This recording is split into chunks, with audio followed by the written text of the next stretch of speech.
Next topic that's been changed in NEC is around surge protection. And I'm going to ask Mike to go ahead and lead the conversation on that piece. Okay, thank you, Phil. This is a significant change in Article 230. Section 230.67 is new, titled Surge Protection, and it's required for services supplying dwelling units. And that's pretty broad in application. 1 and 2 family, multifamily, single family, so this would apply. And really the code is responding to an increased need to protect electronics within the dwelling unit that are necessary for safety, such as the electronics within GFCI and ASCI devices, the electronics in smoke alarms, some fire alarm systems that include smoke detectors and heat detectors. There's a lot of electronics that are used within the home these days, and this is a safety-driven change to protect the electronics within that equipment. The requirement is such that the surge protective device needs to be located at the service equipment. It's either integral to the equipment, it can be installed inside the equipment, or immediately adjacent thereto. And there's also an exception to that general requirement that would allow it to be located at the first level distribution equipment downstream toward the load, such as at a panel board, for example. It's a type 1 or type 2 device, either on the line side of the service disconnect for connection, or on the load side of an overcurrent device at the service. Those are the 2 types, and of course they're required to be listed. This is also going to require that there's a first level subdivision that gets into replacement. So where you're doing a service upgrade, you're going to have to provide a surge protective device. In the past, it's always been an option for the homeowner, but now it's going to be a requirement. And as Mike pointed out, it will protect all of that sensitive electronic equipment in other areas of the NEC that is designed to protect the occupants of the dwelling. Yeah, and certainly as we think about where we connect this, you want the shortest connection possible to have the best performance of your surge protective device. And if you don't install it at the service equipment, then you would need to install surge protection at each distribution point downstream, so at sub-panels downstream as well, if you don't supply it there at the service. It's always a good practice to have 2 levels, where at the incoming service and that at the point of use. It's typically going to give you the best protection, but Jim makes an excellent point about the retroactiveness in subdivision D. The NEC is not typically a retroactive document, but in the interest of safety, if you're doing a service upgrade or putting a new service on, for example, this requirement would be triggered. Yeah, speaking of new changes for safety, for 1 and 2 family dwellings, we now have a requirement for an outside emergency disconnect. And this disconnect was really driven by emergency responders and fire service personnel so that they have a way to terminate all service conductors and remove power from a residential 1 and 2 family dwelling so that they can safely do operations.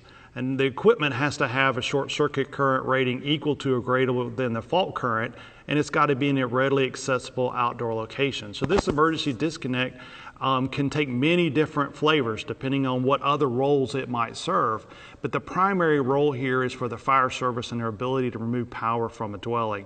It's a safety issue so that they're not trying to pull meters or anything like that to remove power for a dwelling. They're not having to wait on the fire service on the utility to show up and cut power to the dwelling before they perform operations. So this is one of those changes that is obviously very impactful, because now you've got an outside disconnect at a readily accessible location for all 1 and 2 family dwellings, but it's also in the name of safety.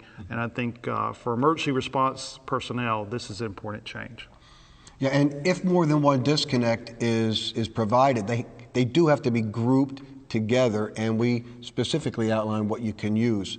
Another revision here that is outside of Article 230 that comes into play is there's requirements in Article 445 to shut down the prime mover of a standby generator, for example, that may be supplying an optional standby system, and if the dwelling unit had an energy storage system. So Article 706 is going to require a disconnect, and in that case, we're going to tell you that you have to take that disconnect for that energy storage system and install it at the service disconnect so that the firemen can get there or any emergency responder and remove power from the building before they go in.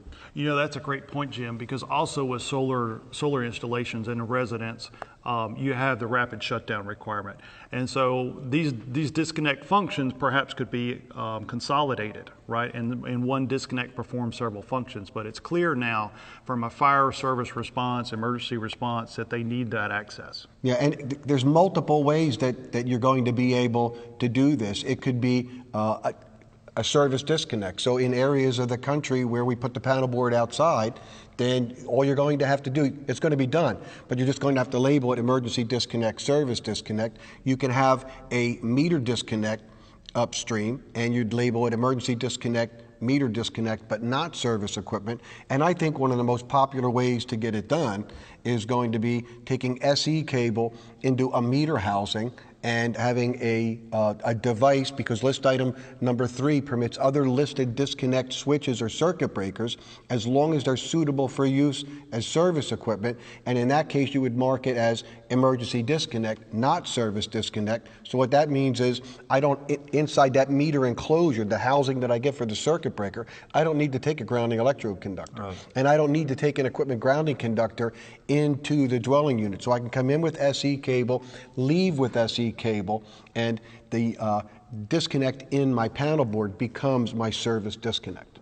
And that's where you would land all your grounding electrodes and bring all of those bonding provisions to, just like you do today.